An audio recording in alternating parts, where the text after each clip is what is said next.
Oh, Jesus. Another message for the following counties in Pennsylvania. Allegheny, Armstrong, Fayette, west of Chestnut Ridge, Indiana, Lewis, Westmoreland Ridges, and Westmoreland west of Chestnut Ridge. The National Weather Service in Pittsburgh has issued a winter storm watch, which is in effect from late Sunday night through Monday evening.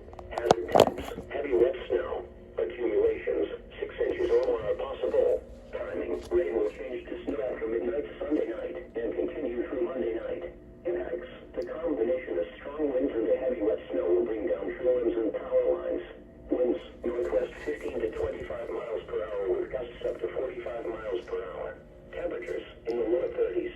Visibilities may be reduced below 1/4 of a mile in the heaviest snowfall Monday morning. A winter storm watch means that snow, sleet, or ice accumulation may severely